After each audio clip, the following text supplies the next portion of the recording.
So Sean, last weekend was the first game in Europe this season. By all accounts, you had a very good performance. So how did that go for you? Yeah, I think it was good. First opportunity for myself really to get a full 80 minutes under the belt this season. So I really enjoyed it. I thought overall the boys played very well. Defensively, it was probably our best performance of the season. Obviously disappointed in the end to lose, and you know, I felt we perhaps deserved to take a bit more from the game in terms of the result, but we'll build on the performance. I think that's a key thing for us to focus on this week.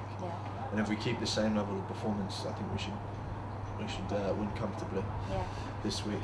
And for you personally, sort of getting out there and having that 80 minutes, because you'd come off the bench at Worcester the week before, so kind of how was that? Because you got a bit of game time in pre-season, and then how is it kind of having that full 80 minutes, getting that regular rugby again?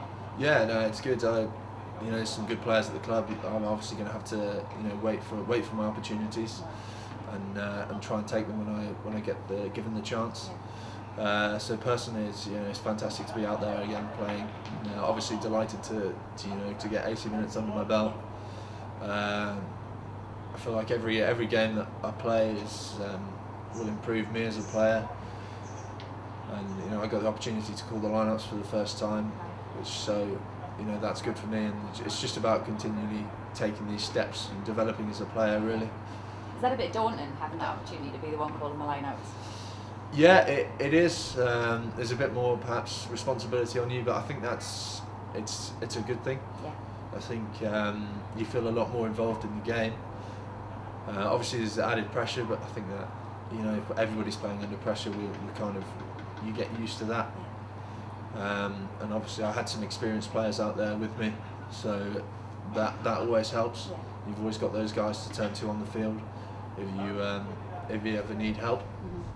You talked about those experienced players there. So you moved up from last season being senior academy to this season being part of the first team squad. And does it help that transition, the fact that kind of you were training with those guys last year anyway? So you've got a lot of first team rugby too. Yeah, certainly. I think I was quite lucky last year to play a lot of first team rugby, to get some quite comfortable around these guys now. I think it definitely makes the step from the academy to the first team a lot easier. And those guys are always so welcoming. The first team guys, they're always keen to make you part of the squad, make you feel like feel welcome and feel like you're involved. Yeah. So you mentioned this weekend coming, and you said that hopefully we can pick up a win. What are you expecting from the Russian team? Because as far as this competition goes, they've played one game. They're a bit of an unknown quantity, really. Yeah, I mean, we don't have much footage of them, so they're a bit of an unknown quantity, really. We'll do our analysis on what we've got, but I think the main thing for this week is going to be focusing on ourselves again. It's going to be about bringing that same intensity and energy that we had last week throughout training and in the game. I think we've got to make sure that we carry that forward into this week. We've got to respect our opponents. They've qualified. They deserve to be here. So we'll respect them. We'll prepare just as hard as we did last week. And I think if we have the same level of performance, we should get a win.